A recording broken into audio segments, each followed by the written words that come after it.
नमस्कार, मैं हूं पल्लवी राय और आप देख रहे हैं भारत एक नई सोच। देखा तो होगा ही आपने, हमारी एक वीडियो बहुत वायरल हो रही है। शुभम ने वो वीडियो शूट किया था, रेखा, जिसके बारे में बिहार में बहुत सी चर्चाएं हैं, पॉजिटिव नहीं नेगेटिव। क्यों? क्योंकि अस्पताल इस तरीके से लापरवाही करता नजर आया। अभी हमारी एक डॉक्टर से बात हुई है, आधे एक घंटे पहले डॉक्टर ने ये साफ बताया कि जब वो इंजेक्शन गलत लगा होगा ना तो दर्द बहुत हुआ होगा और जो उसके चिन्ह है वो नज़र आ रहे होंगे, यानी हाथ पे कुछ छाले जैसा बनने लगा होगा, दर्द हो रहा होगा। फिर उन्होंने बताया धीरे धीरे हाथ थोड़ा मैरून या काले रंग में पड़ने लगा होगा। तो आप सोचिए कि एक लड़की जो अस्पताल में इलाज कराने जाती है उसके साथ कुछ दुर्घटना हो जाती है। दुर्घटनाएं सबके साथ हो जाती। मान लीजिए कि कोई भगवान नहीं है, गलतियां इंसानों से होती है, लेकिन उस गलती को आप नज़रअंदाज करने लगे, उस गलती पर आप ध्यान न दें, तब तो सवाल बनता है। शुभम अस्पताल में गए हुए थे आपका एक वीडियो, एक क्लिप बहुत वायरल हो रहा है। लोग आपसे सवाल कर रहे हैं कि पत्रकार हैं और जाके अस्पताल में चिल्ला रहे हैं, इलाज करने अस्पताल में बीमार लोग जाते हैं, तो आपको लोग सवाल कर रहे हैं कि आप क्यों जाकर वहां पर ऐसे तेज आवाज में चिल्लाने लगे, क्या दिक्कत हुई? एक्चुअली हम लोग वहाँ पर पहुँचे थे, पहले हमने गार्ड से परमिशन ली थी, बाकायदा हम अंदर कैबिन में पहुँचे थे। जो रत्नेश डॉक्टर हैं जिन्होंने इलाज किया है, उस लड़की का कान का इलाज जिसने किया था, तो उनसे हमने बात की क्योंकि वो रात में बैठते हैं, जो वो रात में आते हैं। वहाँ पर कोई दूसरे डॉक्टर अपॉइंट थे उस समय, जब हम दोपहर में पहुँचे तो वहाँ पर कोई दूसरे डॉक्टर थे। उनसे हमने बस सिर्फ और सिर्फ बात करने की कोशिश की कि इसी कैबिन में रत्नेश जी बैठते हैं और उस बच्ची के साथ जो चीज़ें हुई, हम नॉर्मल, क्योंकि हमारे आप स्टार्टिंग में आप देखेंगे उस वीडियो में, तो हमने बहुत प्यार से पोलाइटली बात करने की कोशिश की। फिर क्या हुआ कि जब हमने बात करने की कोशिश की और इमीडिएटली सारे पेशेंट वहाँ पर बैठे हुए हैं, आप देख सकते हो फुटेज में कि सारे पेशेंट बैठे हुए हैं और कान को दिखाने के लिए मैंने वहाँ पर बात की, तो वो दिखाने के लिए बैठे हुए थे और विद इन फ्यू सेकेंड वो डॉक्टर बैग उठाते हैं और वहाँ से निकल जाते हैं। हमने फिर उनके स्टाफ से बात करने की कोशिश की तो वो एसी चला के बैठ रहे हैं, दरवाजा बंद करके। वीडियो में ये लाइन थी कि दरवाजा तो बंद ही करना पड़ेगा, नहीं तो एसी का हुआ बाहर निकल जाएगा, बाहर निकल जाएगा। तो धीरे धीरे चीज़ें मुझे, क्योंकि मैं इंटरव्यू लेके आया था, बच्ची से बात करके आया था, तो कहीं ना कहीं मन में वो चीज़ थी कि कम से कम इससे जवाब तो होनी चाहिए, उन डॉक्टरों से बात हो जाए। गलतियां होती हैं, कहीं ना कहीं हम भी हैं तो कहीं ना कहीं बहुत सारी गलतियां कर देते हैं, लेकिन एक जवाब तलब तो होना चाहिए था कि क्या हुआ उस वक्त, क्यों ऐसा। क्योंकि जो उनके भाई हैं, बड़े भाई हैं, रेखा के बड़े भाई, उन्होंने बताया कि जब इंजेक्शन लगा रात के 9 साढ़े 9 बजे वो इंजेक्शन लगाया गया था, ऑपरेशन के, कान के ऑपरेशन के दूसरे दिन 9:30 बजे की रात में। और उसके बाद बताते हैं कि विद इन 20 मिनट के बाद उसको पेन, रेखा को बहुत ज़्यादा पेन होने लगा, पूरे शरीर में दर्द होने लगा और धीरे धीरे जब 1 घंटा बीता तो उसका हाथ नीला पड़ना शुरू हो गया था, वो बताते हैं। तो और जब पेन बहुत ज़्यादा हो गया, 1-1.5 घंटा हो गया, तो वहाँ पे जो नर्स थी, जो पिंकी नाम है उस नर्स का, जो बताया उन्होंने, वो नर्स से जब वो कहती कि बहुत ज़्यादा दर्द हो रहा है, मुझे अब सहा नहीं जा रहा है, तो उसका जवाब क्या आता है कि लाओ ब्लेड लाओ, मैं हाथ काट देती हूँ, तुम्हारा सारा पेन सही हो जाएगा। ये इस तरीके का जवाब उस नर्स ने उस मतलब रेखा को दिया, क्योंकि वो दर्द से तड़प रही थी, उसका हाथ नीला पड़ चुका था। और फिर उन्होंने बताया कि 5 घंटे, जब मैंने पूछा इंटरव्यू में, जब मैंने भाई से इंटरव्यू किया तो मैंने पूछा कि अब जब आपने देखा होगा ना कि रेखा का हाथ नीला पड़ रहा है या काला पड़ रहा है, तो आपने कुछ कहा? मैं, उसको दर्द हो रहा था, हम नर्स के पास जा रहे थे और मैंने कहा भी फ़ोन करके कि डॉक्टर साहब को बुलाया जाए, ये ठीक नहीं लग रहा है, क्योंकि जो स्थिति है, इतना नीला पड़ना और एक इंजेक्शन के बाद इतनी जल्दी। तो डॉक्टर जो है वो पहले तो ये बताते हैं कि 5-6 घंटों के बाद वो आते हैं डॉक्टर, इतना करने के बाद, क्योंकि इसका असर आधे 20 मिनट में होना शुरू हो गया था, लेकिन उसके बाद 5 घंटे के बाद रात में कहीं डॉक्टर आते हैं। और आते भी हैं तो कहते क्या है, उनका जवाब क्या होता है कि इस तरीके का हाथ का मतलब ये नीलापन नॉर्मल है। अच्छा। वो उस वक्त आप इंटरव्यू में देखेंगे उनके भाई ने यही जवाब दिया है कि ये नॉर्मल है, इस तरीके की जो नॉर्मल है, आप टेंशन मत लीजिए और सब सही हो जाएगा। ये भी पेशेंट थे, डॉक्टर की बात, क्योंकि डॉक्टर हमारे जानने में भगवान माने जाते हैं। कोई पेशेंट इतनी तकलीफ में जाता है तो कहीं ना कहीं वो सब कुछ समर्पित हो जाता है। तो उन्होंने जब ऐसा डॉक्टर ने कहा तो ये लोग भी किसी तरह रात भर पेन किलर या दुनिया भर की चीज़ें उनकी बहन उनके भाई लोगों ने मिल के रात भर काटा, लेकिन सुबह होते होते उसकी हाथ नीला से काला होना शुरू हो गया। एक कहीं बात मैंने सुनी थी, बदबू भी आ रही थी। हाँ, बदबू तब आने लगी जब सुबह वो 10 घंटे से ऊपर हो गया था और हाथ नीले से काला होने लगा था, और उनके जो मसल्स थे, जो नस थे, वो सड़ने शुरू हो गए थे। और उनकी बहन बताती हैं कि हमने परफ्यूम मार मार के, सेंट मार मार के रात वो गुजारी है, इस तरीके की बदबू, क्योंकि हाथ सड़ने सा ही लगा था। और हाथ इसलिए भी डॉक्टर जब वेदांता में इन्होंने डिस्चार्ज करके वहाँ पे गया तो हाथ इसलिए भी काटना पड़ा कि वो पॉइजन पूरे शरीर में ना फैल जाए, तो उस जान बचाने के लिए डॉक्टर ने ये कहा कि आपका हाथ काटना पड़ेगा।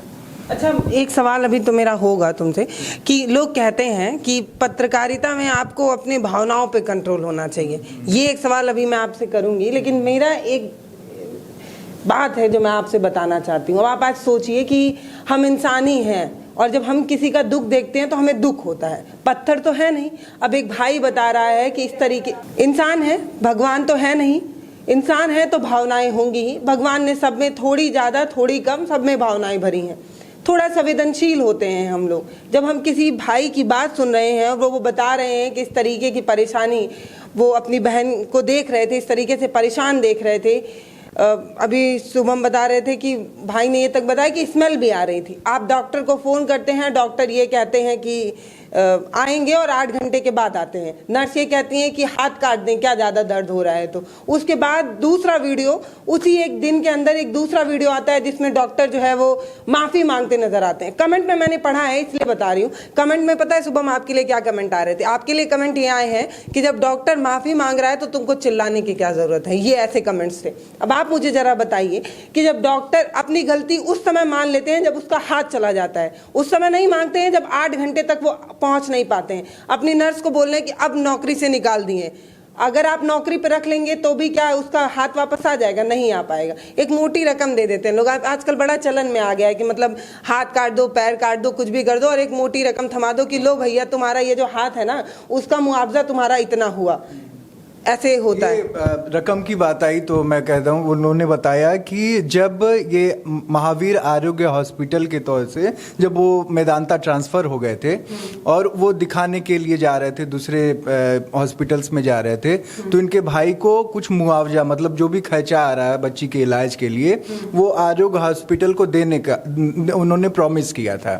तो जब वो पैसे मांगे गए भाई की तरफ से, परिवार की तरफ से, तो उन्होंने स्टार्टिंग में कुछ पैसे तो जरूर दिए, फिर बाद में वो क्लेम क्या करते हैं महावीर हॉस्पिटल वाले, कहते हैं कि आप फ्रॉडगिरी कर रहे हैं, अपनी बच्ची का इलाज नहीं करवा रहे हैं, हम पैसा नहीं देंगे। अच्छा। उनका कहना है, उनके भाई का कहना है कि हम पैसा नहीं देंगे। अब मैं ये चीज ऑन कैमरा बात है या ऑफ कैमरा बात? नहीं, ऑन कैमरा। हमारे जब हमने भाई का इंटरव्यू आप ऑन कैमरा देख सकते हो, उस इंटरव्यू में उन्होंने कहा है कि क्या नाम है वो पैसा हम नहीं देंगे आपको, आप उसको क्या कहते हैं ये चीज करवाइए।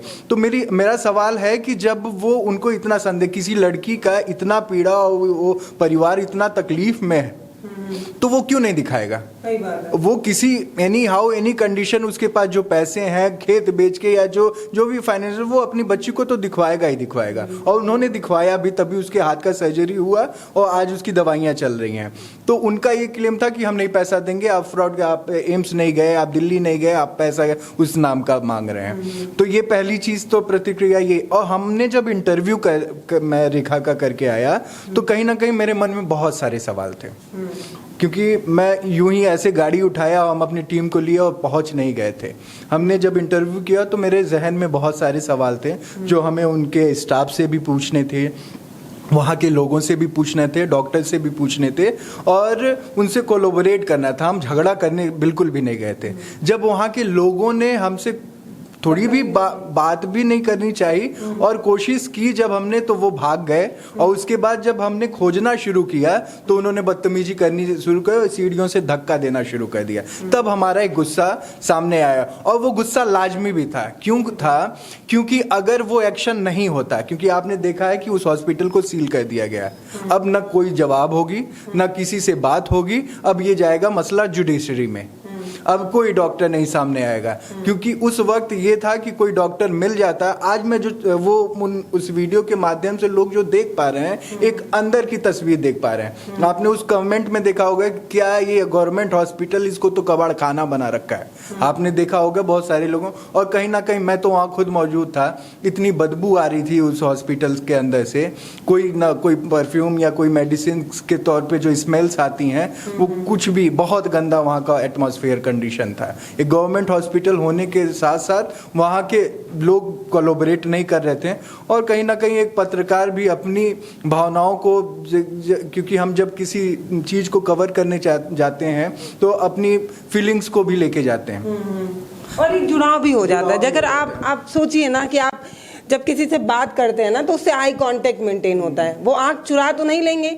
आप जब किसी का इंटरव्यू करके आते हैं ना, तो उसको एक विश्वास दिलाकर आते हैं कि हम तुम्हारे लिए लड़ेंगे। तो वो मुझे लगता है कि वो भी एक थोड़ा, वो जो गुस्से में नजर आया, वो भी एक कारण रहा होगा कि आप उस लड़की को देख के आए जो हर एक चंद पल बाद बेहोश हो जा रही है, बिल्कुल कुछ बोल नहीं पा रही। 5 मिनट के अंदर, मैं आपको बताऊं, जब हम इंटरव्यू ले रहे थे, 5 मिनट के अंदर रेखा 10 बार बेहोश हुई।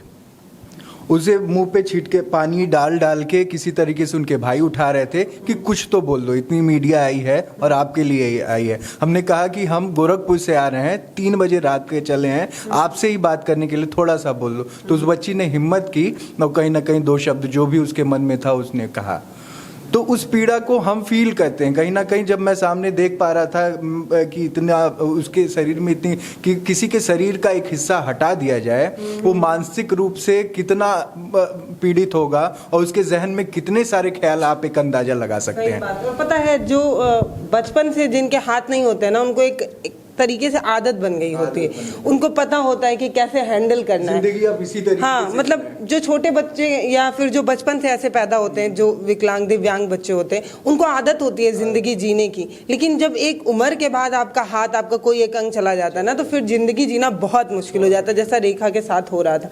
मुझे थोड़ा बताइए, जब आप उनके घर गए, क्या कुछ देखा आपने, मतलब क्या फील कर रहे थे? जब, मतलब ये सवाल तो मुझे लग रहा है बड़ा अजीब सा लग रहा होगा, लेकिन दर्शकों के लिए पूछ रही हूँ कि आखिर वो गुस्सा क्यों आया। सवाल यही है मेरा कि मतलब क्या देखा आपने, क्या महसूस किया कि आपको ऐसा लगा कि मुझे डॉक्टर से पूछना ही है। मतलब मैं, पता है, मैं जब वीडियोस वगैरह देख रही थी तो मुझे एक बात नहीं समझ में आ रही थी, अभी तक नहीं क्लियर हुई। वो तो आज एक डॉक्टर से बात किया, मुझे तो थोड़ी, मतलब अभी भी पूरा क्लियर नहीं है, लेकिन तब भी थोड़ा तो समझ आया। मुझे ये नहीं समझ में आ रहा है कि कान के इलाज में हाथ कैसे कट गया।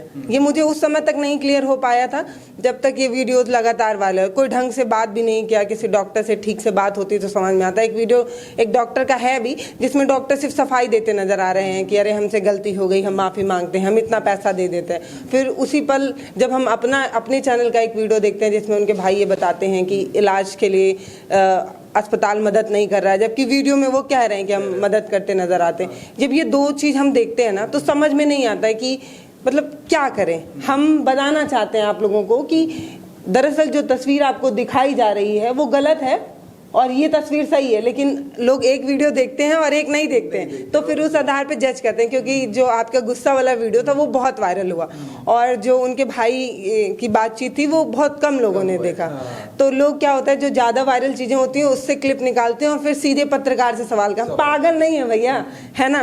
ऐसे ही ऐसे आधार पे ही कुछ ना कुछ कहते हैं कि हमारे जो इंटरव्यू थे, उनके भाई ने जो बोला, रेखा ने जो बोला, उनकी बहन ने जो बोला, जो शाम को प्रेस कॉन्फ्रेंस हुई, उसके आधार पे हम सारी कंक्लूजन को निकालते हैं। एक जर्नलिस्ट का काम होता है कि हम कभी ऐसा नहीं कि मेरे मन में आया और सवाल हमने पूछ लिया, वो उन तथ्यों के आधार पे ही हम वो सवाल पूछते हैं जो हम पूछने गए। क्योंकि बाद में जब आप कहते हैं ना, कभी कभी वीडियो में 9 मिनट 5 सेकंड पे पत्रकार साहब ने ये कहा, तो जब वो सवाल आते हैं हमारे जहन में, तो कहीं ना कहीं हमारे जहन में भी होते हैं कि कहीं ना कहीं वो फैक्ट हो, क्योंकि हमको उस चीज को खुद एक्सप्लेन ना करना पड़े। तो इस वजह से हम सारी चीजें फैक्चुअल। तो मैं आपको बताना चाहूंगा कि जब हम उनके पास गए, आपका सवाल क्या था कि ये क्या महसूस कर रहे थे? एक पत्रकार तो हैं ही आप, लेकिन एक भाई की नज़र से या मानव की नज़र से जब आप उस घर में गए होंगे, घर का माहौल अलग था, क्योंकि मुझे पता चला कि रेखा की शादी होने वाली थी, जिस हाथ पे मेहंदी लगनी थी वो हाथ ही नहीं है। तो ठीक है, पत्रकार लोगों के पास भावनाएं नहीं होती हैं, नहीं होनी चाहिए, उसकी फीलिंग वो अपने घर रख के आए, ऐसा लोग कहते हैं, लेकिन तब भी समझना चाहती हूँ कि मतलब कैसा हो रहा था। ये बात तो मेरे जहन से गलत है कि हम अपनी फीलिंग्स को घर रख के नहीं आ सकते हैं। इमोशंस तो आपके हमेशा 24/7 चलते रहते हैं। अगर आपके साथ गलत होता है तो कहीं दिमाग कहने लगता है कि ये गलत है, कुछ अच्छा होता तो चेहरे पे एक्सप्रेशन आ ही जाते हैं कि मेरे साथ कुछ अच्छा हो गया है। तो आपकी फीलिंग्स को तो आप नहीं रोक सकते हैं। हाँ, ये होता है कि पत्रकार बहुत सारी चीज़ों को कंट्रोल करता है, पेशेंस में रखता है कि हमें किसी से अपशब्द नहीं कहना है। मेरे पूरे वीडियो में मैंने किसी को एक अपशब्द नहीं कहा है, मैंने आप करके बात की है। इवन जब भी गुस्सा आया है तो मेरी आवाज़ लाउड हुई होगी, लेकिन मैंने कोई भी एक शब्द गलत नहीं कहा है।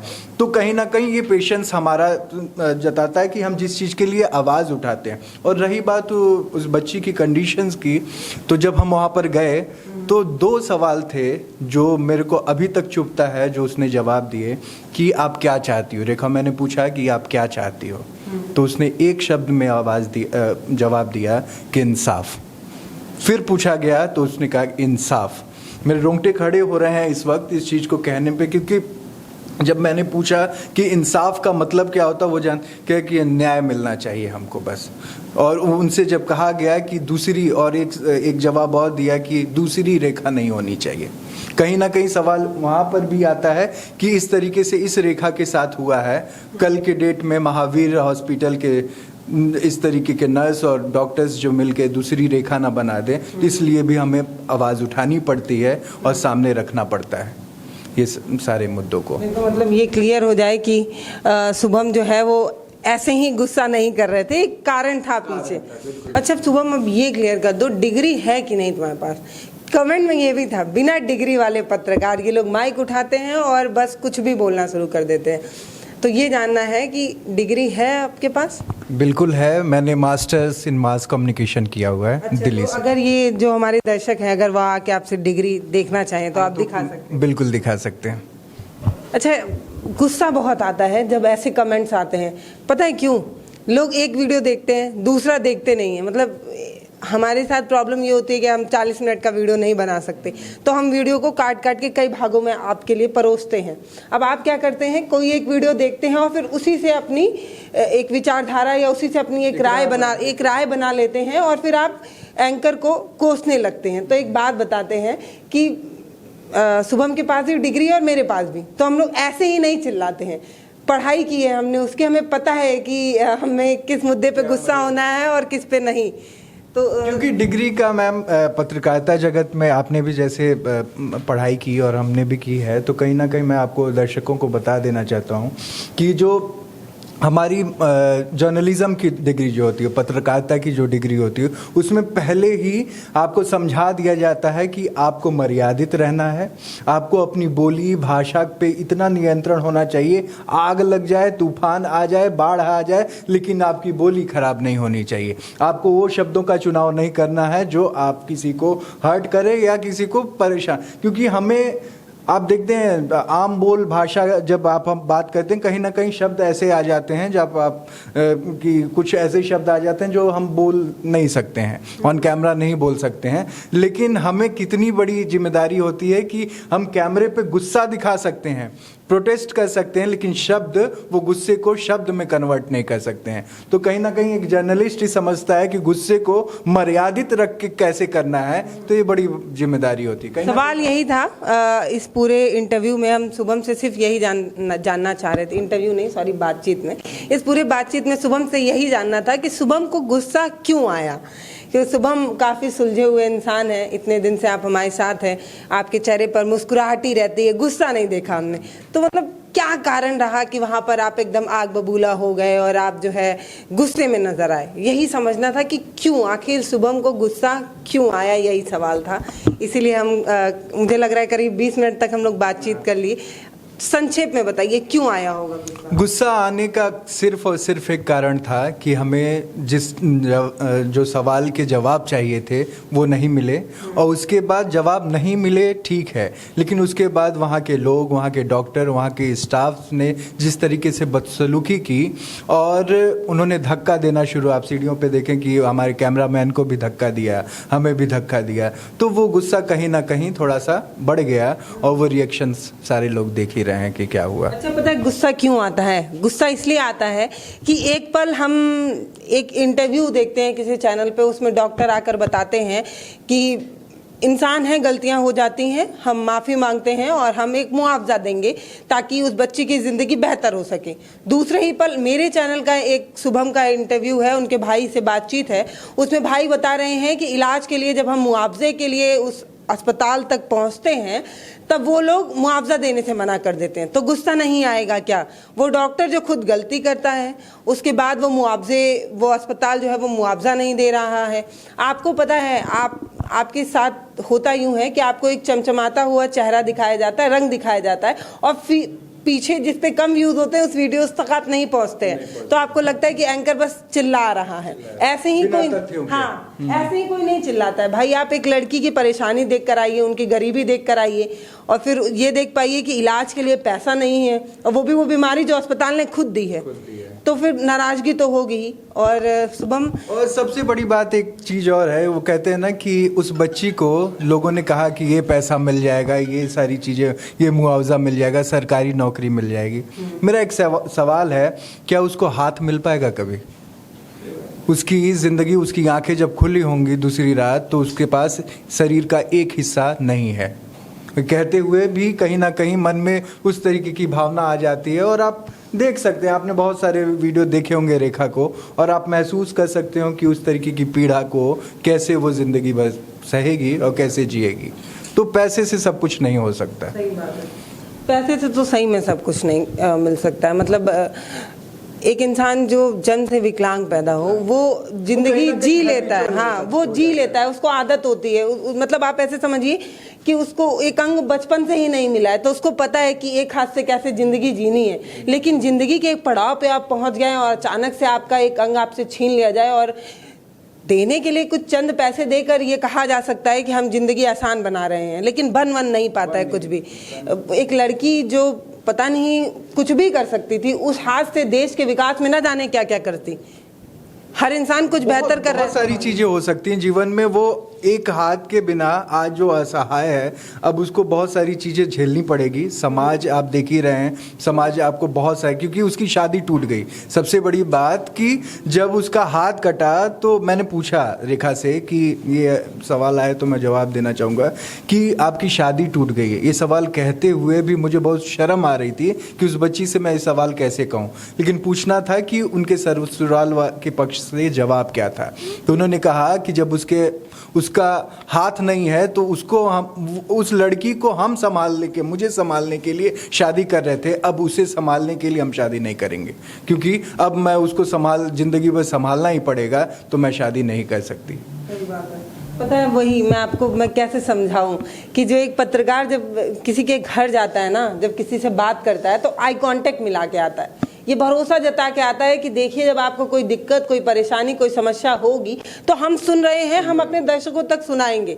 ये एक जिम्मेदारी एक पत्रकार वहाँ पर जो भी इंटरव्यू हम करते हैं, तो हम वहाँ पर एक भरोसा दिला के आते हैं उस परिवार को। और जब इस तरीके की समस्या में, इसमें मुझे नहीं लगता कि मैं ससुराल पक्ष को कुछ बोलूँ। अपना समाज ही ऐसा है, अपना समाज बस समझिए, जैसे उनके ससुराल बस से जो बात आई कि हम परिवार संभालने के लिए उसको ला रहे थे, उसको थोड़ी संभालेंगे। अब यही सवाल जाके आप अस्पताल में उस डॉक्टर से पूछिए ना कि तुमको 5 घंटा 8 घंटा क्यों लगता है अस्पताल आने में, क्या तुम वो हाथ लौटा पाओगे? हाथ तो वो नहीं लौटा पाएंगे, लेकिन क्या उनकी जिंदगी उस तरीके से सरल हो पाएगी? क्या उस लड़के से अब उनकी शादी हो पाएगी? नहीं हो पाएगी।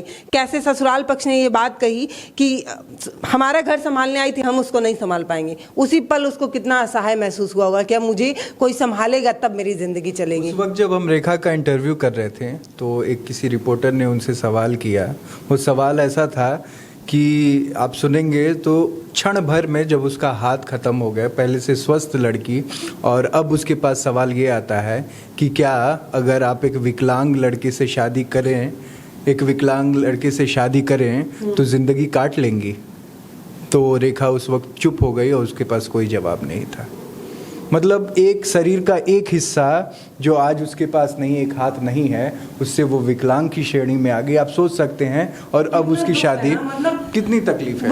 वही पता है, मैं कह रही हूँ कि जो लोग कमेंट करते हैं या वीडियोस देख के अपनी प्रतिक्रिया देते हैं, उनका भी स्वागत है भाई, आपकी नाराजगी जायज है। लेकिन आप सोचिए ना कि वो पत्रकार जो बोल रहा है ना, माइक में अपनी बात रख रहा है, उसके उसी पल में उसके जहन में ना जाने कितनी बातें घूमती रहती हैं। जैसे हम बोल रहे होते हैं, आपको ऑन कैमरा लगता है कि बड़ी सामान्य सी बात है बोल देना, लेकिन हम उस पल ना जाने क्या क्या चीज़ें मतलब बोलते वक्त सोचते रहते हैं। जैसे हम जब रेखा की बात करते हैं तो हमें रेखा का परिवार याद आता है, उनके घर में क्या क्या चीज़ें बीती रहती हैं वो सब याद आता है, और उन्हीं चीज़ पर हम अपनी बात बोलते हैं।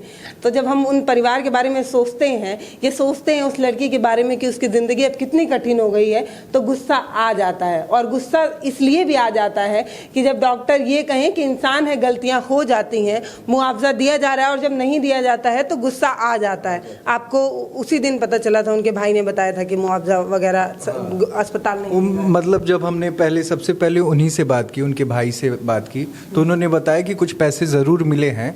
मतलब सरकार की तरफ से उस वक्त कोई मुआवजा नहीं मिला था। वो महावीर आरोग्य हॉस्पिटल की तरफ से कुछ पैसे जो दवाइयों के लग रहे थे वो दे रहे थे, लेकिन कुछ देर के बाद, मतलब अगले 2 दिनों के अंतराल में उन्होंने वो पैसा भी देना बंद कर दिया, क्योंकि आप फेक कर रहे हैं, आप अपनी बच्ची को दिखा नहीं रहे हैं, तो हम पैसा नहीं देंगे आपको। तो इस तरीके की उनकी तरफ से, उनके डॉक्टरों और उनके जो मीन्स सीनियर होंगे, उन्होंने जवाब तलब किया होगा इनके फैमिली से। तो कहीं ना कहीं बहुत तकलीफ थी। हाँ, और एक बहुत बड़ी बात जो उस इंटरव्यू में मैं बताना चाहूँगा कि उन्होंने FIR दर्ज कराने की कोशिश की थी हॉस्पिटल के और डॉक्टर और नर्स के खिलाफ। तो जब वहाँ पर गए ये लोग, क्योंकि इस परिस्थिति में थे कि मानसिक रूप से वो पूरा परिवार ग्रसित था, तो कहीं ना कहीं वो जाना और उन पे अगर वो कार्रवाई होती, तो उन्होंने बताया कि जब हम वहाँ पर गए तो वहाँ पर सवाल ये आता है, FIR लिखने से पहले वहाँ के जो थानेदार थे वो ये कहते हैं कि आप पहले प्रूफ लेके आइए कि आपकी बच्ची का हाथ सड़ा है, आपकी बच्ची का हाथ कटा है, आपकी बच्ची ने किस हॉस्पिटल में, ये सारा प्रूफ लेके आइए, तब हम FIR करेंगे।